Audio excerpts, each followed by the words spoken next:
Hello friends, तो आज हम पढ़ेंगे प्रागैतिहासिक काल के बारे में। तो इससे पहले आपने वीडियो देखी होगी जिसमें मैंने इसके बारे में आपको बताया था। तो प्रागैतिहासिक काल में सबसे पहले है पाषाण काल।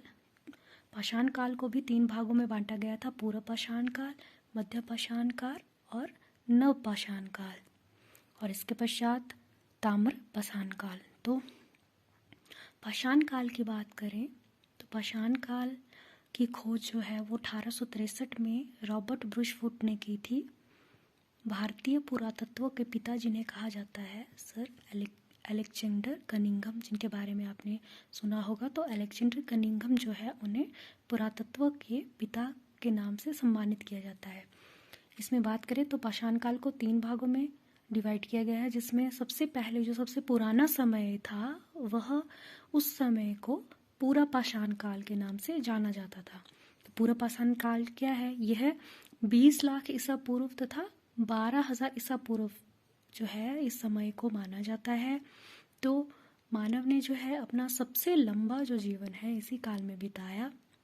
तो इस समय मानव को आदि मानव कहा जाता था। आपने सुना होगा कि पुराने समय में मानव को आदि मानव के नाम से पुकारा जाता था। और यहाँ पे लोगों का जीवन अस्थिर था, क्योंकि लोग जो है वो शिकार करने के लिए या भोजन तलाशने के लिए इधर से उधर घूमते थे, जिन्हें खानाबदोश कहा जाता था। जहाँ उनको भोजन मिलता था वहाँ पे अपना जीवन बसेरा वो करते थे। फिर इसके साथ क्या हुआ? इसी काल में आग की खोज की गई। ये क्वेश्चन बार बार पूछा जाता है कि आग की खोज कौन से काल में की गई है? तो आग की खोज पूरा पाषाण काल में की गई है। और इस समय में पत्थर के औजारों का इस्तेमाल किया जाता था शिकार करने के लिए। और चित्रकारी करना, इंसान ने चित्रकारी करना भी इसी काल में शुरू की थी। और जो चित्रकारी के प्रमाण थे वो भीमबेटका की गुफाओं में मिले हैं, जो कि मध्य प्रदेश में है, भीमबेटका की गुफाएं।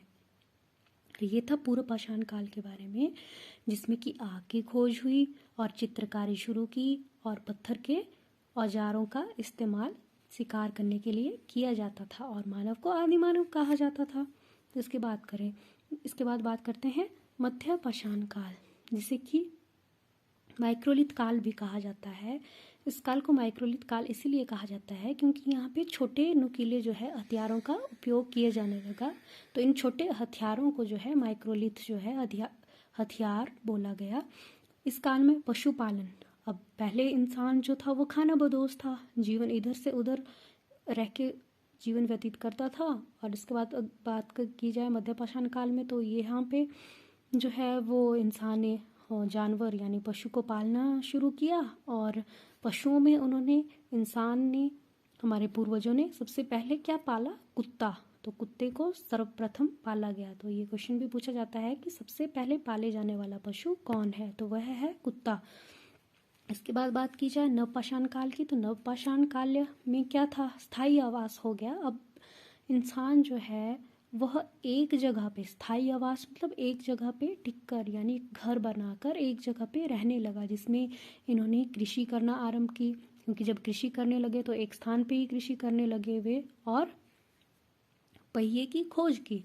पहिए की खोज के साथ साथ अब बात करते हैं ताम्र पाषाण काल की। तो ताम्र पाषाण काल के जो है वो इस समय को जो है वो आखिरी समय जो है, आखिरी युग जो है वो कहा जाता है। और इस युग में तांबे की खोज हुई।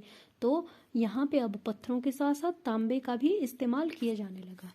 इसके बाद कुछ मुख्य तथ्यों की बात करें तो सबसे पहले जौ और गेहूं की खेती की गई। अब ये क्वेश्चन पूछा जाता है कि सबसे पहले किस चीज़ की खेती की? तो जौ और गेहूं की खेती जो है वो सर्वप्रथम की गई। और कृषि जो है वो सबसे पहले मेहरगढ़ जो बलूचिस्तान में है वहाँ पे सबसे पहले कृषि की गई।